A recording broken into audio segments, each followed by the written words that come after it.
अब आगे शिष्य पूछता है, वे पुद्गल क्यों बंध जाते हैं, अर्थात जीव के द्वारा पुद्गल क्यों और किस प्रकार से बंध को प्राप्त होते हैं।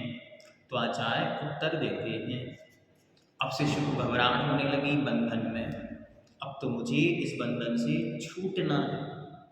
जैसे बने जो उपाय बने, बस एक बार ऐसा कुछ प्रयत्न हो जाए कि मेरा यह देह और ये बंधन सदा सदा के लिए छूट जाए और मैं शुद्ध चैतन्य आत्मा उन सिद्धों के अनंत सागर में जाकर मिल जाऊं। क्या करूं? तो पूछता है। तो आचार्य महाराज सबसे पहले उसे बताते हैं कि ये बंध क्यों हो रहे हैं। श्लोक नंबर 31। कर्म कर्म हितावन्धि जीवो जीव हितस्पृह श्वाश्वाप्रभाव भूयस्त्वे स्वार्थं को वा न वाञ्छति। कर्म कर्म हितावन्धि जीवो जीव हितस्पृह श्वाश्वा प्रभाव भूयस्त्वे स्वार्थं को वा न वाञ्छति। कर्म कर्म कर्म हितावन्धि अपने हित रूप साथी कर्म को ही बांधता है। कर्म जो पौद्गलिक स्थिति है उसका वास्तविक मित्र तो दूसरा कर्म ही है, तो वो अपने मित्र को अपने साथी को अपनी ओर खींचता है। तो कर्म कर्म को ही बांधता है। तथा जीव आत्मा जीव हितस्पृह अपने आत्मा के हित की इच्छा करता है। श्वाश्वा अपने अपने प्रभाव शक्तिशाली प्रभाव के भूयस्त्वे होने पर को वा स्वार्थम कौन सा व्यक्ति अपना हित न वांछति नहीं चाहता। क्या गजब का उदाहरण दिया जाए भैया, जिसका प्रभाव है वो अपने स्वार्थ की सिद्धि में लगा हुआ है। तो जब कर्म का प्रभाव होता है वो दूसरे कर्मों को अट्रैक्ट करता है, और जब हमारी बुद्धि निज आत्म तत्व में लग जाती है, मुझ में जो मैं हूँ उसमें लग जाती है, तो मुझे समझ में आने लगता है इनसे अब मुझे बचना है, ये मेरे काम के नहीं।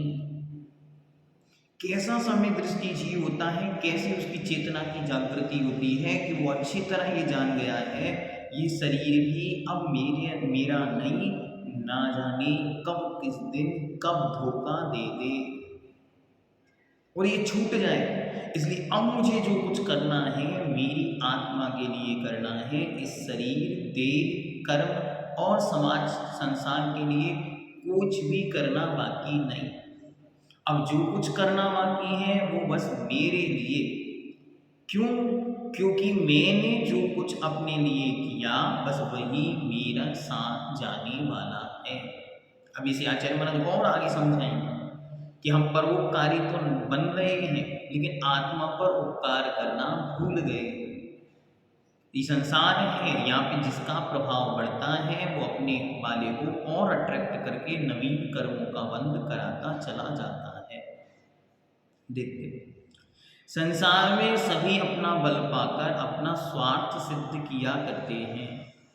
तदनुसार जब संसारी जीव के मोहिनी ज्ञानामंडादिक कर्म प्रबल होते हैं तब आत्मा को मोह राग द्वेष मिथ्या अज्ञान आदि भाव उत्पन्न करके और अपने साथी मोहिनी ज्ञानावंडी आदि कर्मों को हम आत्मा के साथ बंधन कराते हैं तथा आत्मा को नरक निगोद आदि गतियों में भ्रमण कराते हैं।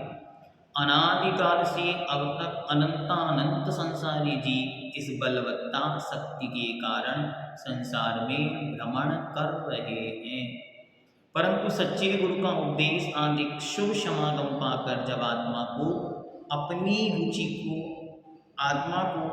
रुचि हो जाती है तब आत्मा प्रबल बन जाता है। जब मेरी मुझ में रुचि हो जाएगी तो मैं अपने लिए ही सब कुछ करूँगा।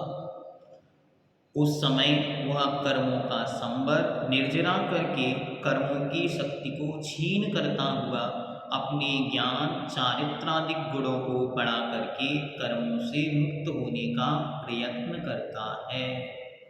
इस तरह सभी अपना असर पाकर अपना स्वार्थ सिद्ध किया करते हैं। जिसका बल मजबूत होता है वो अपने स्वार्थ की सिद्धि में अपना समय और शक्ति लगाता है।